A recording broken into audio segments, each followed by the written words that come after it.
magluto tayo ng sotanghon agalon ulam ngayong dinner.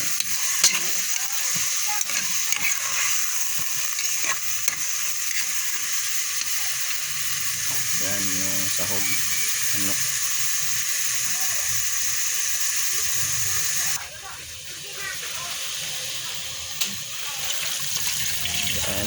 Yan yung sabaw natin mga galon.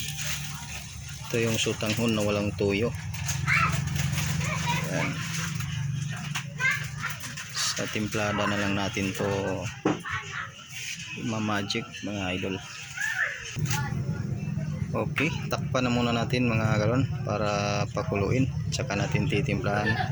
Pagkatapos timplahan niya, isasalin na natin yung ano natin, sotanghon. Okay, let's go. Takpan muna natin. Yan, original yung gamit natin mga galon, talagang pangluto yan, aluminum.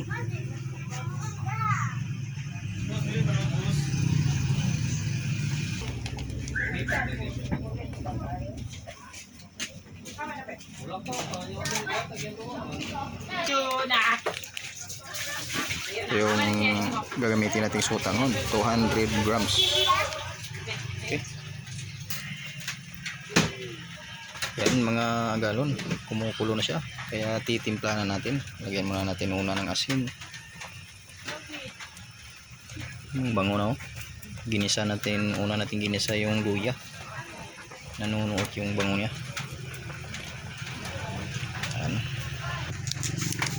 Ito yung secret weapon natin mga idol, mga galon. Ito yung gagamitin natin pampalasa.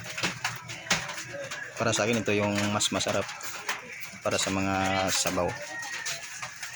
Ninaano lang muna natin yung apoy para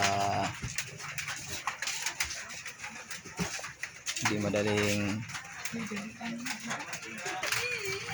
Tapos na nating timplahan mga galon, kaya nilagay na natin yung Chinese pichay natin at saka dahon ng sibuyas. Yun, ready to eat na to mga idol. Palalambutin lang natin yan.